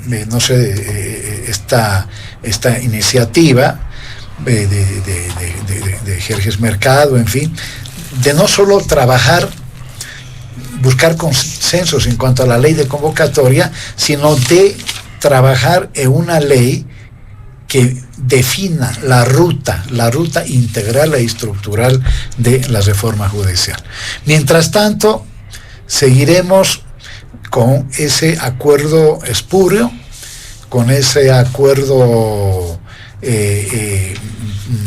entre la fuerza conservadora, Creemos y Comunidad Ciudadana para cotearse el órgano judicial. Cada quien con perspectivas y horizontes distintos, pero finalmente un coteo que nos hace regresar a la época de 20 años de neoliberalismo. Muchas gracias, don Hugo Moldis. ¿Qué dice usted? Sus apuntes también, don Carlos Bert. Contribuyamos a encontrar soluciones, encontrar la vía de solución para que no sea esto una letanía, ¿no? Un quejarse todo el tiempo. A ver, para ello voy a aceptar, aunque puede no ser cierto, pero voy a aceptar que el proyecto de ley 144 contiene graves defectos. Okay. Partamos de ahí. Bien, esos graves defectos han sido corregidos, han sido anulados por la sentencia del tribunal, por la sentencia 0049. ¿Qué cosa ha anulado? Voy a volver a señalar. Esta sentencia ha declarado la inconstitucionalidad por varias razones de los artículos 14, 29, parágrafo 2, 30, parágrafo 1 y de la disposición adicional séptima del proyecto 144. Pero además ha declarado inconstitucional los parágrafos 1 y 3 de la disposición adicional sexta. Bien, asumimos entonces que el tribunal ya ha eliminado los defectos. ¿Qué viene entonces? Lo que tienen que hacer es corregir estos artículos y eso debe hacer la Cámara de Diputados. Pónganse de acuerdo, mejor si lo hacen todas las fuerzas, se ponen de acuerdo y sustituyen estos artículos porque estos ya están eliminados, el tribunal los sacó.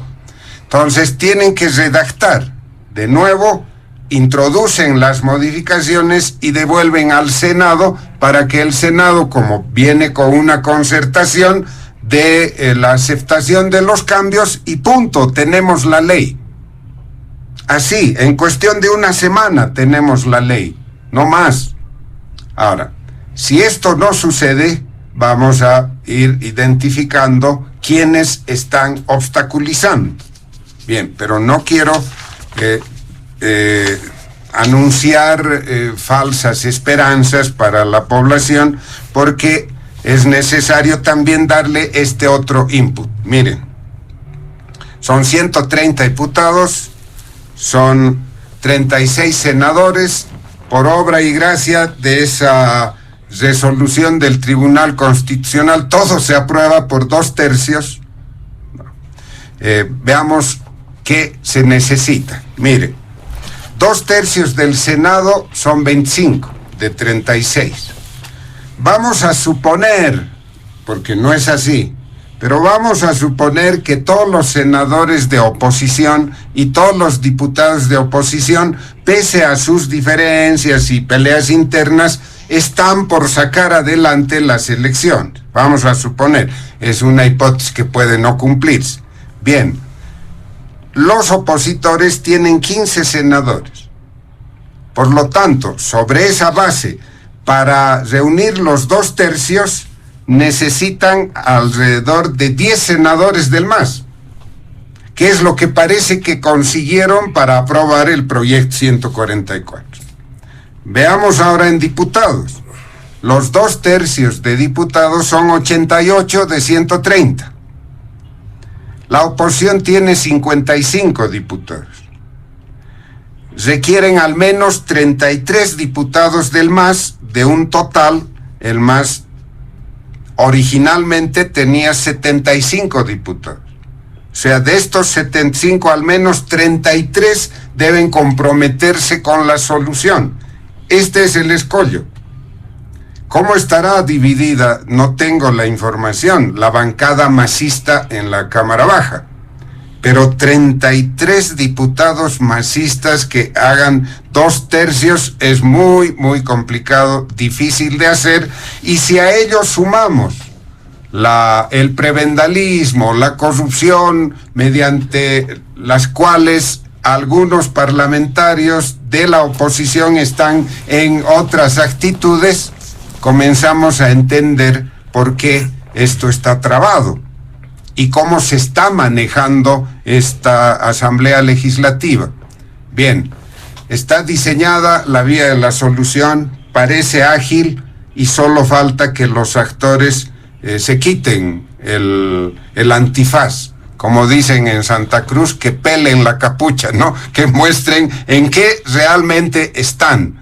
Bien, con estos elementos creo que estamos contribuyendo a la opinión pública. Muy bien, muchas gracias, don Carlos Bert. Finalmente, en este segundo punto, don Luis Eduardo Siles. Yo creo que a veces es útil retornar a la raíz de las cosas y no es necesario pensar de que actos de magia, de prestidigitación pueden solucionar los problemas. La Constitución establece claramente qué es lo que hace cada quien, cuál es el rol, cuáles son las funciones, cuáles son las prerrogativas, cuáles son los límites de la Asamblea Nacional, del Poder Judicial, del Poder Ejecutivo. Es evidente que a lo largo de estos años una mentira ha engendrado una mentira, le meteremos nomás, ha engendrado que le sigamos metiendo, después le volvamos a meter y así estamos entrampados, una cosa cada vez más complicada y cada vez más dantesca. Y yo creo que para eso, para empezar a tratar de resolverlo antes de que sea el electorado el que lo resuelva mediante una elección y un cambio de gobierno por esa vía, se tiene que respetar lo que la Constitución dice que cada uno tiene que hacer. La descripción procedimental que acaba de hacer don Carlos Bert me parece precisa y que ilustra con claridad cuáles son los pasos que se tienen que dar, respetando pues los principios. Los principios son de que el Parlamento se vota, que cada voto cuenta y que si no se alcanza la cantidad de votos necesarios, se tiene que seguir votando hasta encontrar una solución. Si es que el ente colegiado como tal, como es una asamblea, no encuentra una solución, bueno, se tienen que ir a su casa, pues tienen que convocar a los suplentes para que sean los suplentes los que traten de desenmarañar esto y encontrar una solución. Pero pretender que se va a poder gobernar este país mediante una especie de dictadura judicial, cuyo instrumento es el Tribunal Constitucional o las otras instancias judiciales operadas desde el Poder Ejecutivo, yo creo que es sumamente peligroso, que ya es la lápida sobre el proceso de institucionalidad nacional y que es algo que no se tiene que perseverar en lograr. Es decir, no están para gobernar los tribunos del Tribunal Constitucional, están para decir que algo es constitucional o no en forma específica, como está detallado en la Constitución y en las leyes que rigen su funcionamiento. No están para decidir si Camacho goza del favor o no del Poder Ejecutivo y le liga a tal suerte o la contraria. Están para hacer justicia. Lo que se está haciendo ahora es gobernar a través del sistema de los poderes judiciales, y esto yo creo que es, repito, ya el sumum de la desinstitucionalización y nos está llevando a una situación sumamente compleja, de la cual es bien difícil que salgamos si le sumamos los desafíos de la economía, los desafíos que tenemos por delante en este mundo cada vez más complicado, en otras materias también. Muy bien, le agradecemos a don Luis Eduardo Siles en este segundo punto. Nos vamos rápidamente al último punto de diálogo en Panamericana. Hay cierta posibilidad de tener un tiempo lo suficiente como para poder realizar la consideración acerca de lo que ocurre con la situación económica. Hubo informaciones acerca de un plan de austeridad.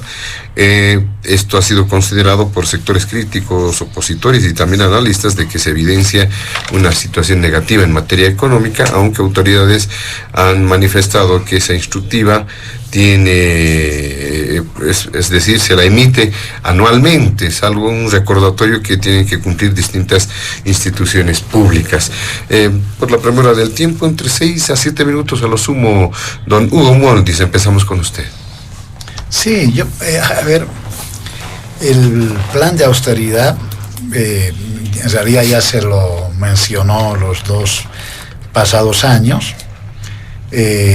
Tiene evidentemente más un público meta, ¿no?, por llamarlo de esa manera, que es todo el sector público. No sé si en circunstancias como ahora se lo hubiera emitido públicamente, ¿no?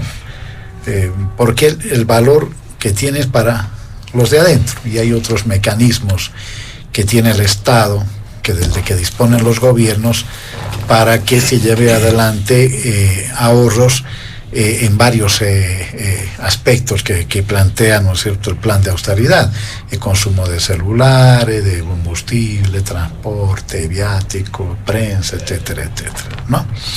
Ahora, este plan, a mi juicio, está siendo forzadamente utilizado para decir que no es la respuesta que necesita un modelo económico en crisis. Eso es lo que dice la oposición, y que lo que se debe llevar adelante, por lo tanto, son las recetas neoliberales de contraer la inversión pública, echar a miles y miles de trabajadores a las calles, ¿no?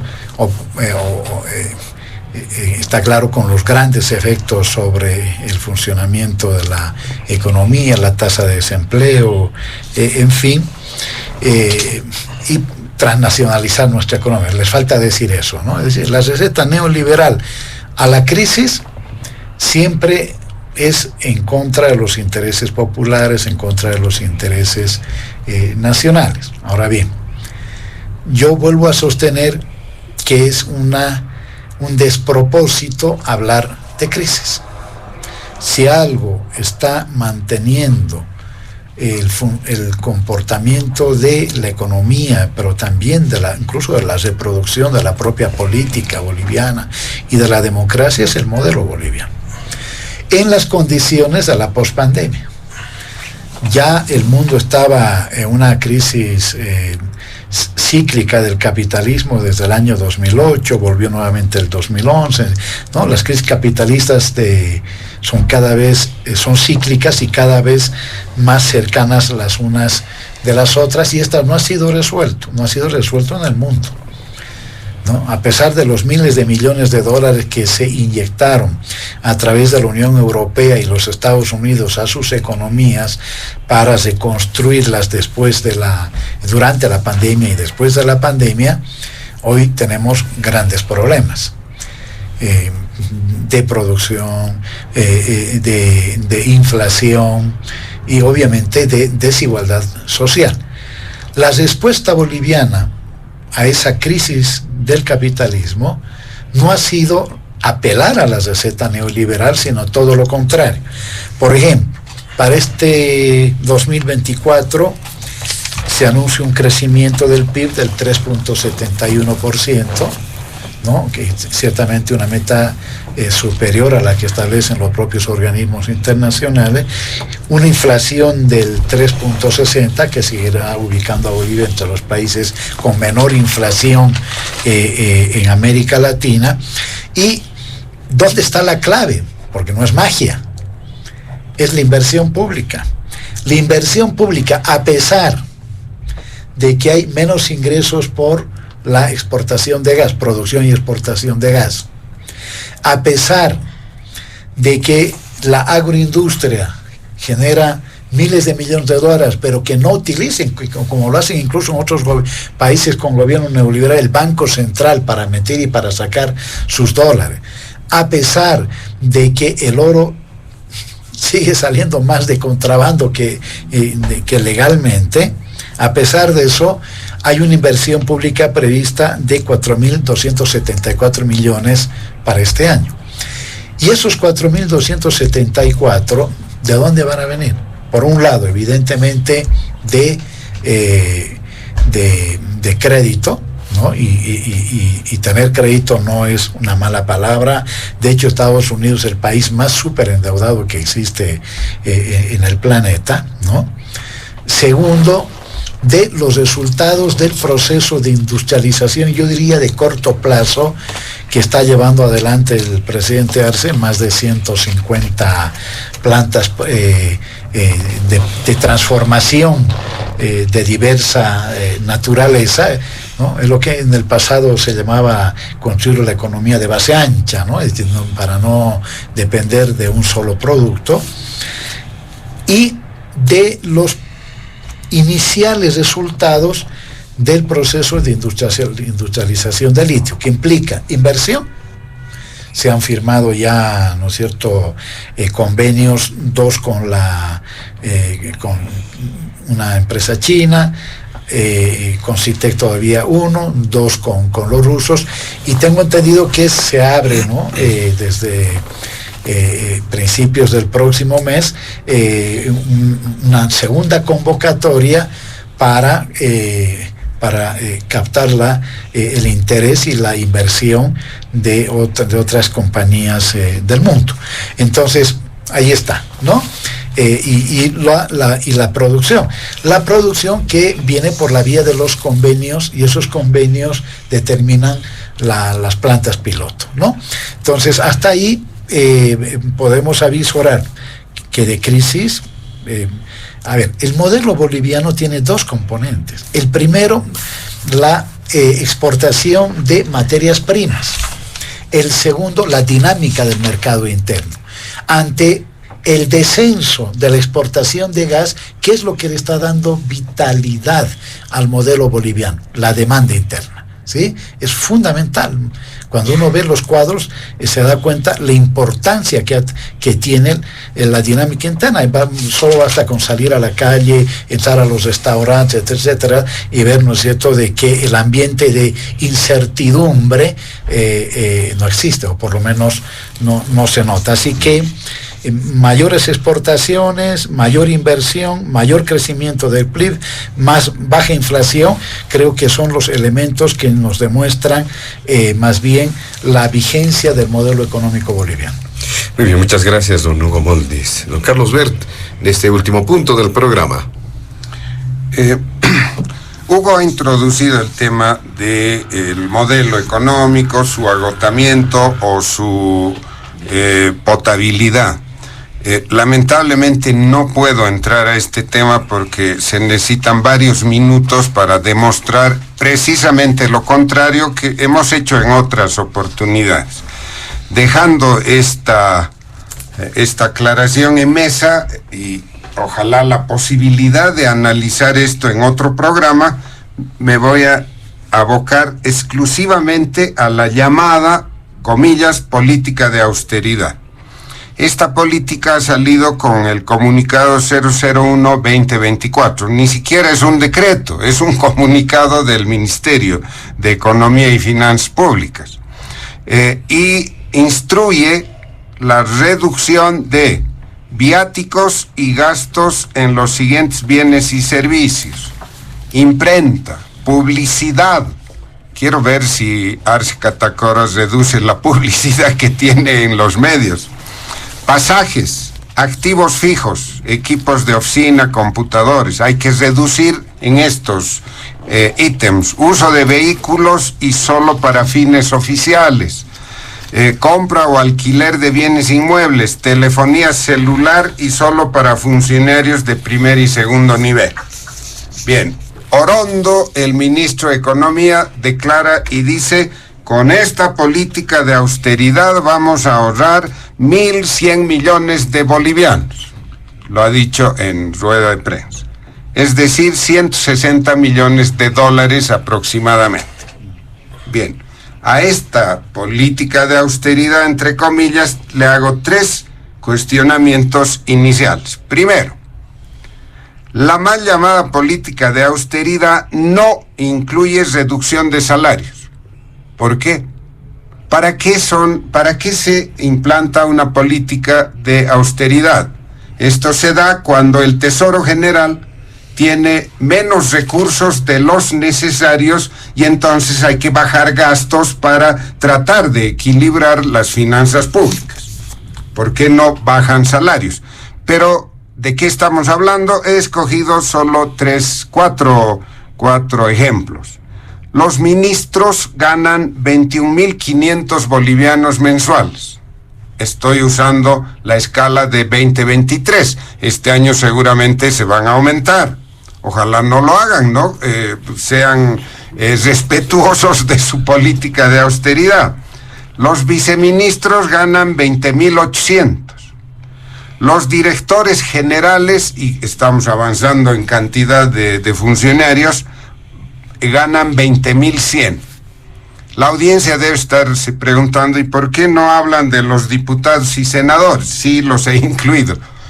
Estos funcionarios, que son los que nos han creado el tema en la elección judicial, ganan diputados y senadores 22.600 bolivianos mensuales, más cartas y espadas. Entonces, ¿por qué?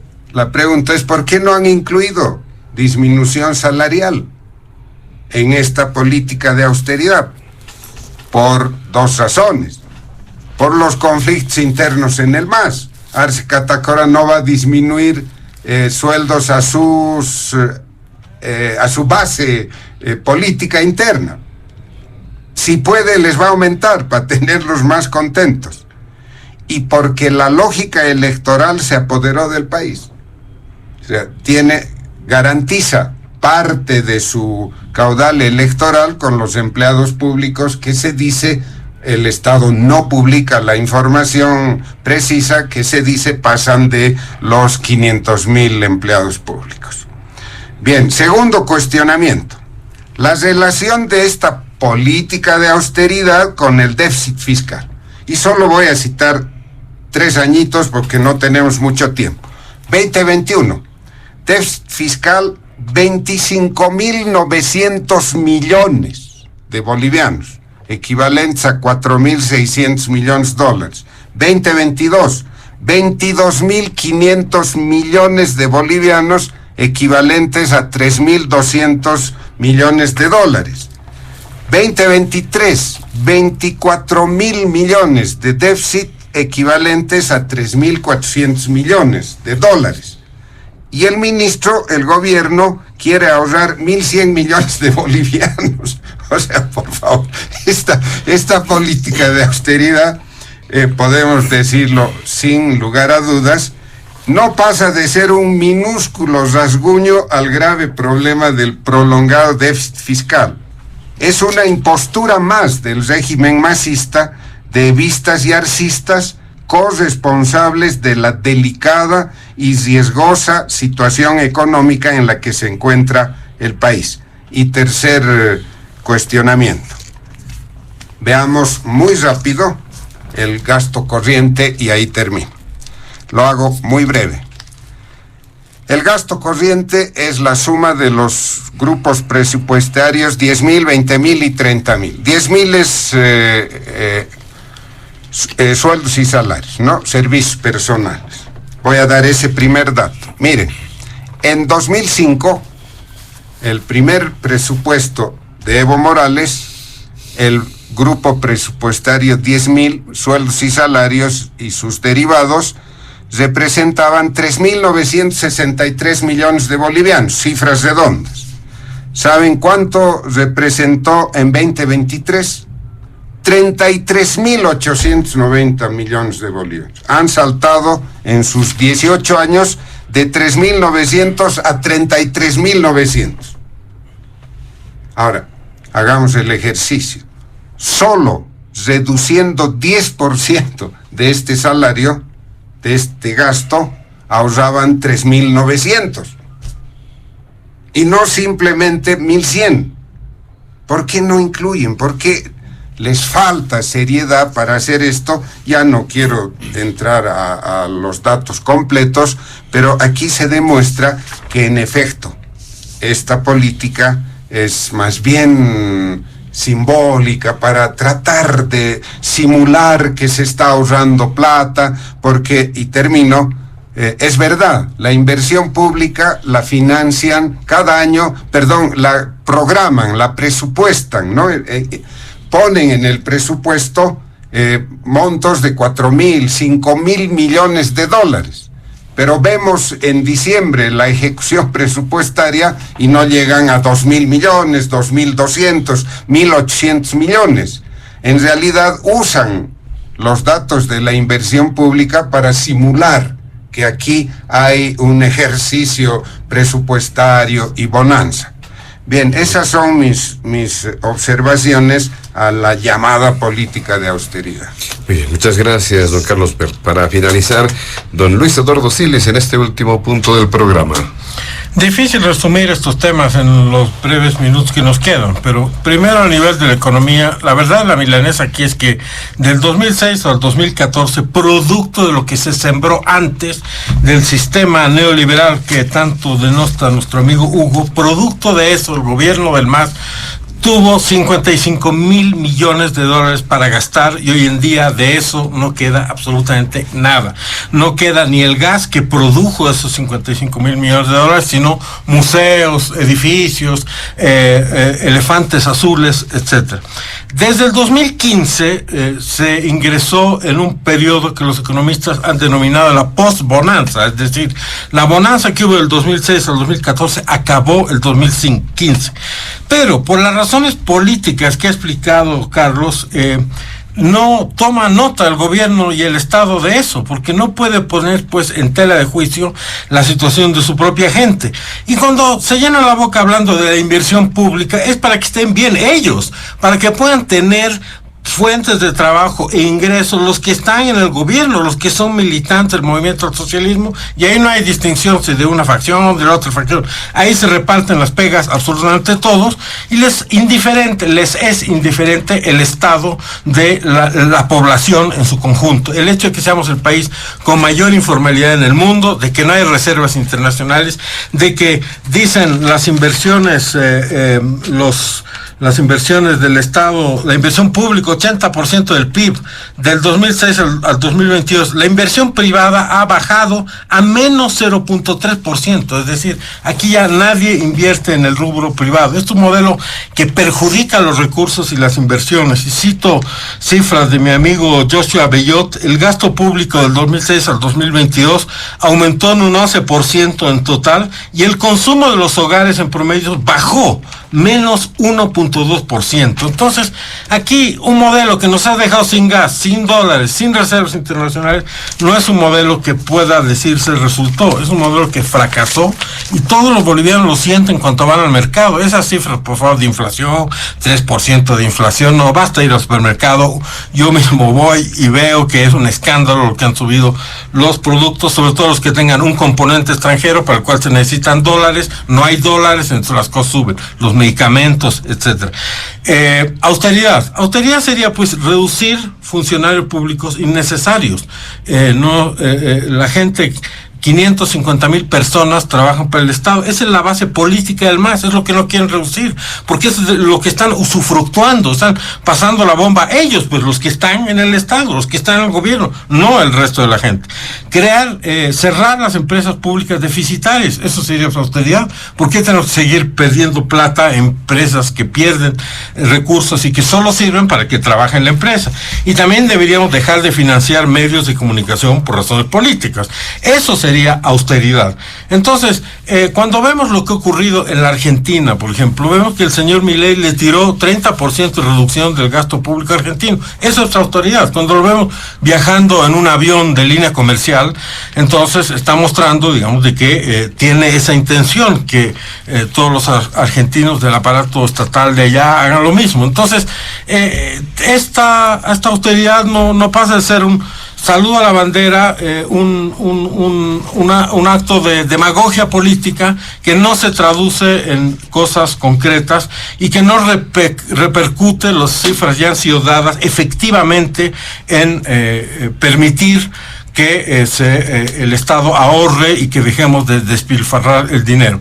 Y cuando hablamos de todas estas iniciativas de sustitución de importaciones, en realidad lo que están haciendo es quitarle espacio a la poca empresa privada que queda. Anuncian con gran pompa que en Uyuni van a financiar hoteles manejados por el Estado por 200 millones de bolivianos. Pero qué decisión más impertinente, por Dios. Es decir, todos sabemos que lo manejado por el Estado a ese nivel no va a resultar. Ya vemos que no resulta papel bol, cartón bol, lácteos bol, etcétera, etcétera, etcétera, quipus, etcétera. Vemos que eso es un desperdicio, un despilfarro, pero quieren seguir haciendo lo mismo y arrinconar a toda la iniciativa privada y a las fuerzas de gente emprendedora que quiere trabajar, sudar la gota gorda para progresar. No quieren que esos tengan espacios, quieren ellos nomás seguir manejando lo del movimiento socialismo, la economía del Estado y la economía del país. Esto es realmente un abuso y esto va a traer consecuencias muy negativas para la economía del país. Muy bien, de esta manera, amigos de todo el país, llegamos a la finalización de Diálogo en Panamericana. Agradecemos a nuestros invitados especiales de este fin de semana, al periodista, analista, exministro de Gobierno, don Hugo Moldis, también al analista investigador, ex autoridad de Estado, don Carlos Bert, y también al exdiputado del Movimiento Nacionalista Revolucionario, don Luis Eduardo Siles. A nombre de la dirección de Panamericana, la planta ejecutiva y quien les habla, José Luis Flores, el compromiso de que el programa retorna el siguiente fin de semana. Permiso.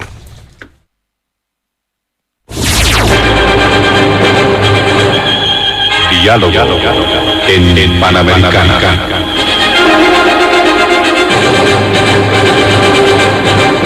La radio agradece por la atención prestada al programa de hoy.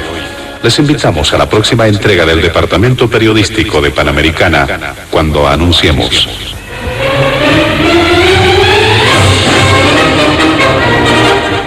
Diálogo en Panamericana.